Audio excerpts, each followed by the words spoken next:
Ice Bucket Challenge e io vorrei invitare Tony Cairoli, Marco Materassi, Cesare Cremonini e Ralph.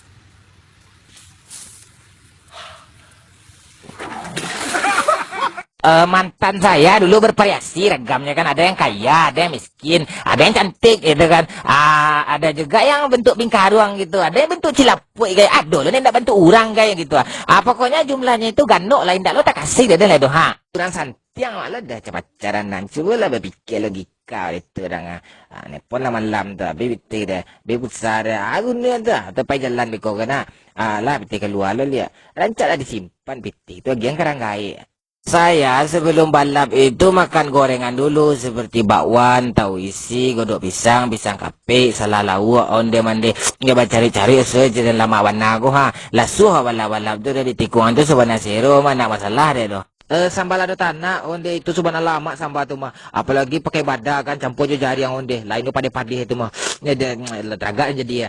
Because sayu kan pucuk peranci kan. Because dulu buat taruang kan. Pakai lo kalian tukai. Onde jo sebenarnya lama. Ada yang jujur sebenarnya kalau makan jo sendok tu mah baalah yo kurang lasuh saya rasa itu nya lama lah makan jo tangan lah nya bisa awak kelimbangan lado itu kan bertambah makanannya lama tu yo makanan Minangnya kan terkenal di mama kan di Italia di Spanyol patang kan ada makan di Manchester United ke restoran Padang hanya latanya lah asam padeh biawak kan gulai kepala baru ada lo rendang tungau ada biawak sekarang ikut petang kan ondeh mandi kalang itu lama bananya ciri macet cari suet. Hidup ini sebenarnya no problem, is okay aja. Kamu aja yang menyusahkan diri kamu sendiri. Sumber masalah itu letaknya di otak. Banyak kali yang kamu pikirkan hal-hal yang tidak penting. Utawa cieknya banyak lagi pikiran sakit lu tawarnya. Nah perlu lah. Namun hidup dia banyak masalahnya. Alhamdulillah iya wala masalah kalau aduh mah di jalan ni saya itu nya. Nak dipikir mana no problem sakit aja gitu.